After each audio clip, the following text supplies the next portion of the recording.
Start பண்ணலாம். ஒரு சட்டியில் கறியை போட்டுக்கலாம்.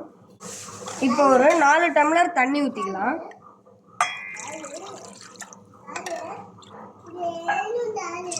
நெக்ஸ்ட்டு உப்பு 1/2 ஸ்பூன் ஆட் பண்ணிக்கலாம். ஷவர்மாவுக்கு தேவையான இன்க்ரீடியன்ஸ் முட்டைகோசு, பொடி பொடியாக நறுக்கின குடமிளகாய், கேரட்டை வந்து சீவி வச்சிருக்கோம்.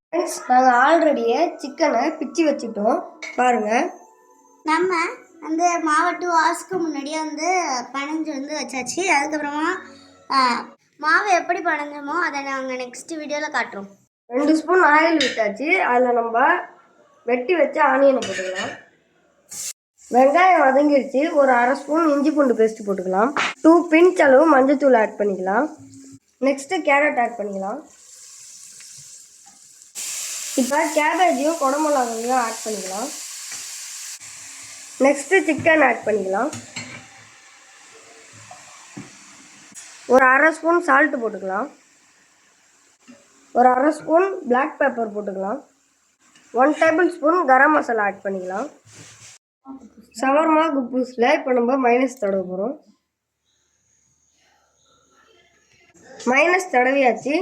இப்போ நம்ம ரெடி பண்ணி வச்ச சிக்கனை அதில் வைக்க போகிறோம். ஃப்ரெஞ்சு ஃப்ரை ஒரு 4 எடுத்து வச்சாச்சு.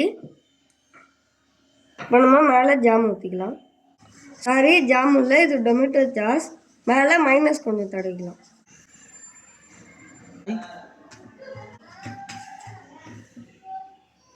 இப்போ நம்ம அதை ரோல் பண்ண ஆரம்பிக்கலாம். இப்போ நம்ம ஷவர்மா ரெடி ஆகிடுச்சு. வாங்க ஃப்ரெண்ட்ஸ் சாப்பிட்லாம். நாங்கள் குப்பூஸ் எப்படி செஞ்சோமோ அதை நெக்ஸ்ட் வீடியோவில் அப்லோட் பண்ணுறேன். அந்த குப்பூஸ் வேணும்னா கமெண்ட் பண்ணுங்கள். என் சேனலை மறக்காமல் லைக் பண்ணி சப்ஸ்கிரைப் பண்ணுங்கள். நோட்டிஃபிகேஷன்லேயும் ஆனில் போட்டுங்க. அப்போ தான் நான் போடுற வீடியோ உடனுக்குடனே வந்து சேரும்.